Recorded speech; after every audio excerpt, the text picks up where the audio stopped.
জয় গুরু জয় গুরু জয় গুরু। জয় গুরু জয় গুরু জয় মা।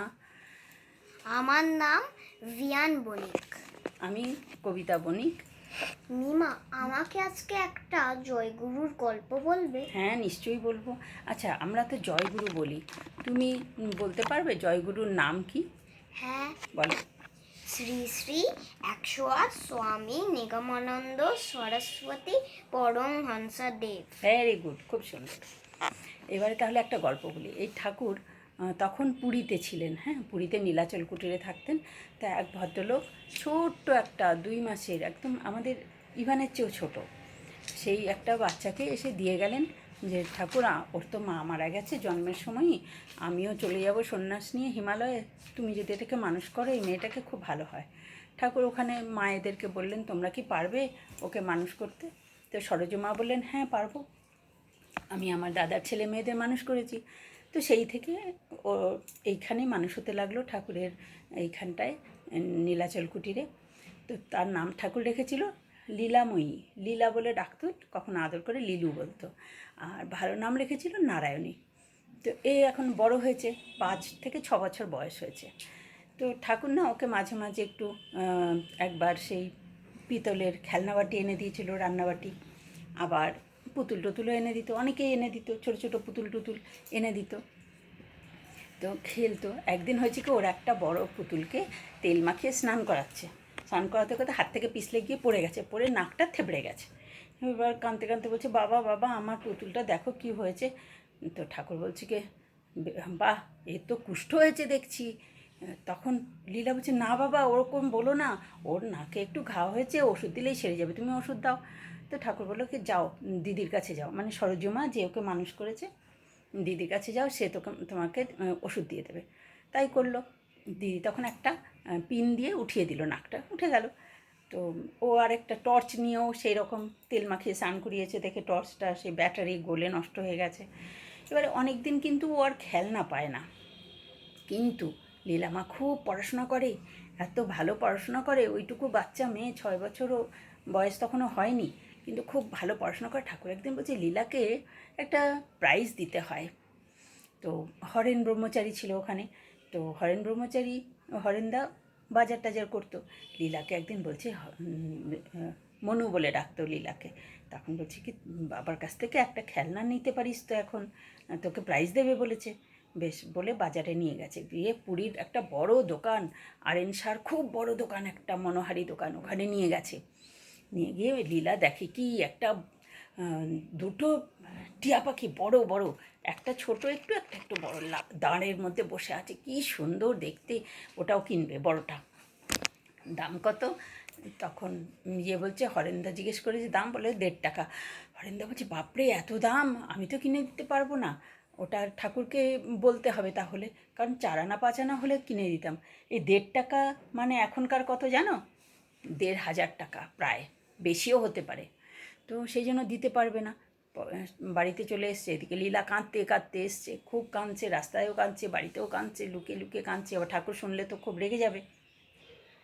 ঠাকুর তো বারান্দায়, যখন সব বিকেলের বেড়ানো হয়ে গেছে, দিয়ে বারান্দায় বসে আছে, হুঁকো খাচ্ছে, তখন এদিকে লীলামা খালি হরেন্দাকে বলছে, যাও না যাও না, বাবাকে গিয়ে বলো না বলো না, এরম করছে।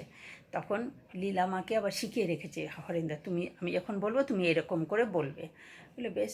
তো গিয়ে এক সময় সুযোগ বুঝে ঠাকুরকে বলছে কি, ঠাকুর লীলা না, লীলাকে আজকে এই যে আরএন শাহর দোকানে নিয়ে গিয়েছিলাম, ওখানে একটা বড় খেলনা ওর খুব পছন্দ হয়েছে, কিনতে চাইছিল কিন্তু দাম বেশি দেখে আমি দিইনি কিনে। তো আমি বলেছি বাবাকে বল, বাবা কিনে দেবে। তখন বলছে, ও তাই বুঝি? বলে লীলা খুব কাঁদছে, তাই বুঝি আমার কাছে আসেনি? ঠাকুর বলছে, তাই বুঝি আমার কাছে আসেনি?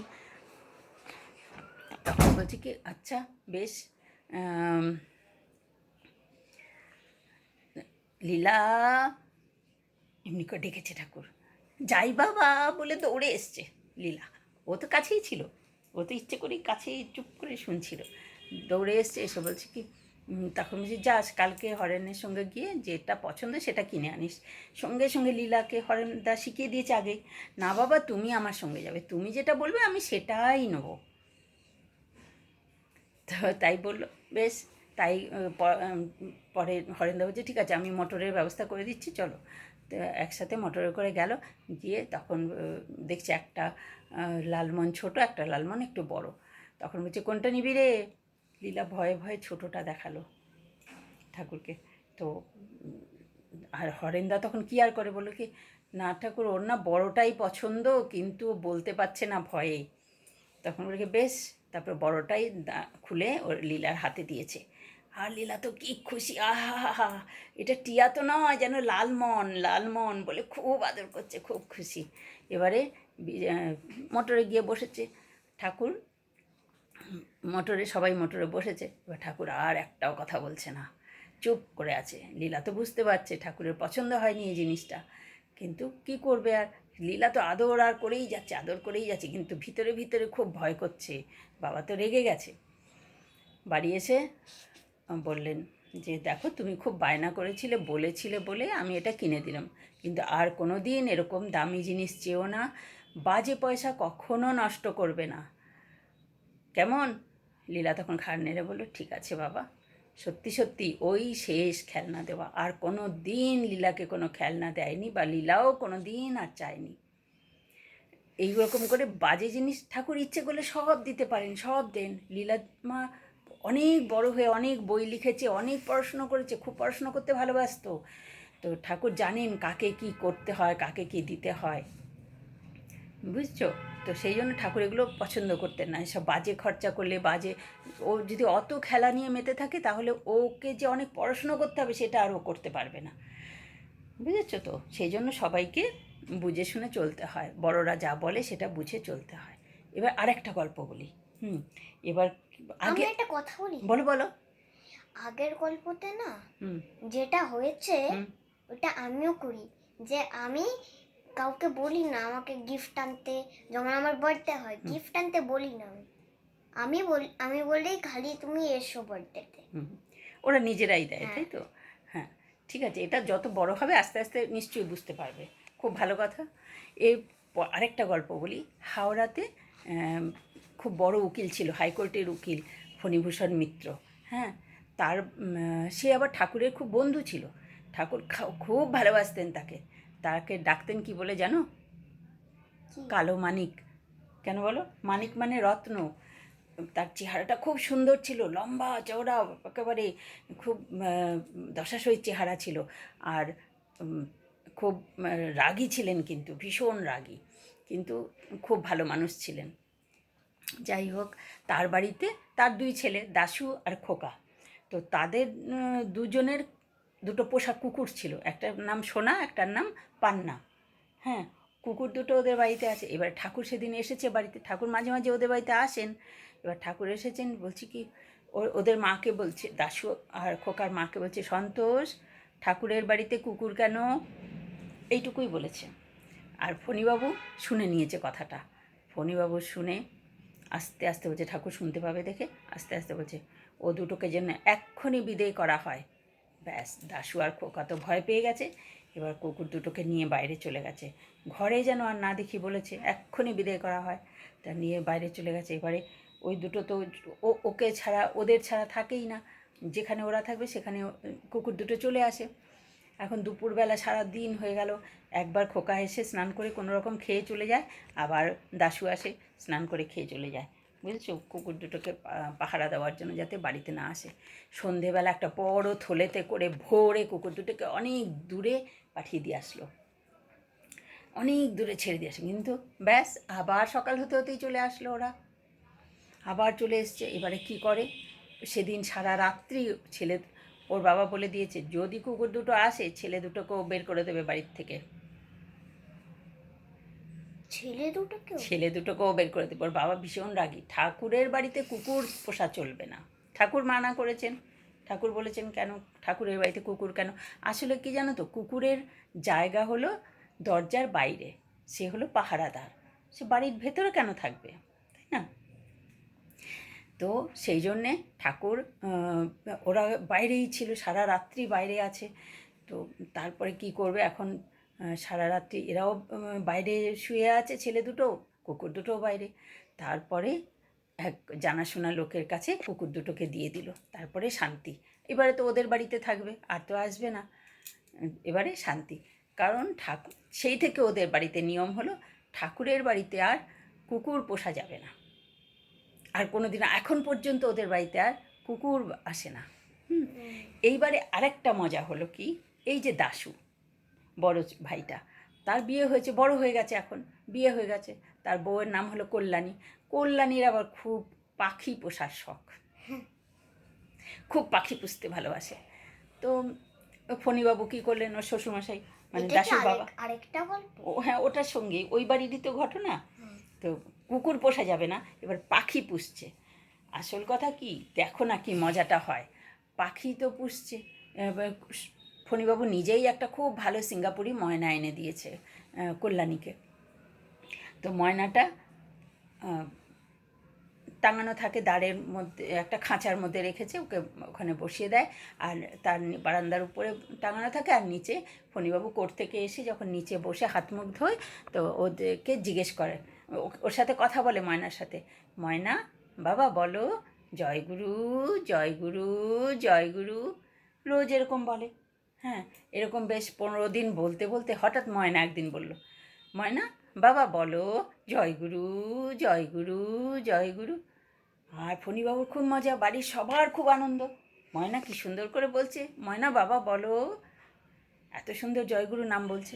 এবারে সবাই খুব খুশি।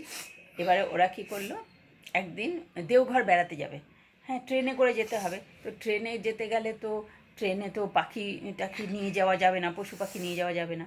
তো ফণীবাবু বলছে না আমাদের সাথেই ও যাবে, ছোট্ট ময়না আমাদের সাথেই যাবে। কী করে হবে, ওদের তো অন্য কামরায় দিতে হয়। তো ফণীবাবু বলেছে না আমাদের সাথেই যাবে, ঠিক আছে। ওর খাঁচা শুদ্ধকে না একটা কালো কাপড় দিয়ে ঢেকে ওপরে বাক্স প্যাটরা সব বসিয়ে দিল সিটের পাশে, দিয়েছে তো আর বোঝা যাচ্ছে না ওপর থেকে। ট্রেনে সবাই বসে গেছে, যেই ট্রেনটা ছাড়তে শুরু করলো, ময়না বলছে, ময়না বাবা বলো জয়গুরু জয়গুরু জয়গুরু।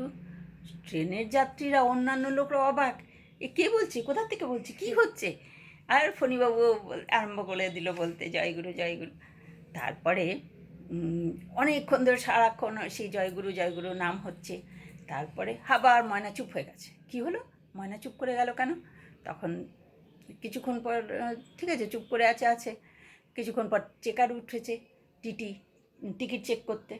সবার টিকিট চেক করলো, ফণীবাবুও টিকিট দেখালো, টিকিট দেখলো, আরও অন্যান্য যাত্রীদের সবার টিকিট দেখে এবার চেকারবাবু নেমে গেলেন। যেই চেকারবাবু নেমে গেলেন, ময়না আবার বলছে, ময়না বাবা বলো জয়গুরু জয়গুরু জয়গুরু।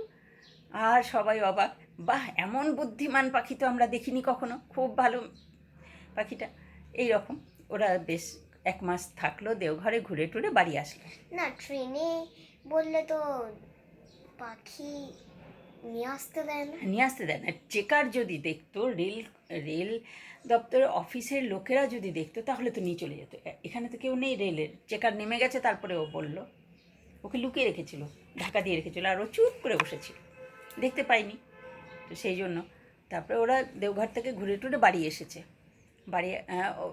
বাড়ি আসার পরে তখন কল্যাণী বলছে কি, মা আমি 1 মাস ওর বাবার বাড়িতে গিয়ে থাকবে। বলে বেশ। ও বললো কি আমি ময়নাকেও নিয়ে যাব। বেশ, ময়নাকেও নিয়ে গেল। ওখানে ওর বোন আছে রেনু, তো কি খুশি, কি সুন্দর দিদি তোর পাখিটা এত সুন্দর কথা বলে। ও টাকার পরে বেশ যত্ন করে খাওয়ায়, দিয়ে যখন ফিরে আসবে তখন বলছে, দিদি তোর ময়নাটা আমাকে দিয়ে যা না। তখন ওর দিদি বলছে, কল্যাণী বলছে, হ্যাঁ রে তুই তো পাখি পোষা পছন্দ করিস না, তুই আবার ওকে কী করে রাখবি। না রে কী সুন্দর জয়গুরু জয়গুরু বলে, আমার খুব ভালো লেগেছে, ওকে দিয়ে যা না রে আমার কাছে, ও আমার কাছে থাক না। বলে আচ্ছা বেশ, তুই যত্ন করবি তো? বলে হ্যাঁ নিশ্চয়ই, ওকে একেবারে আনন্দে রাখবো দেখবি। বলে বেশ, রাখ। তারপরে ওকে রেখে ওর বোনের কাছে, রেনুর কাছে রেখে ও বাড়ি চলে এসছে। এইবারে বাড়িতে আসার 2 দিন পরে হাওড়াতে ওদের বাড়িতে চিঠি আসলো। ওর বোন লিখেছে, দিদি তোর আর ময়নাকে নিয়ে চিন্তা করতে হবে না, ও এখন এতদিন খাঁচায় বন্দি থেকে এবারে মুক্ত হয়ে গেল। এবারে আকাশে আকাশে, গাছে গাছে, দেশে দেশে ঘুরে ঘুরে জয়গুরু জয়গুরু জয়গুরু নাম করে বেড়াচ্ছে। কত আনন্দ বলতো। তার মানে কি হলো?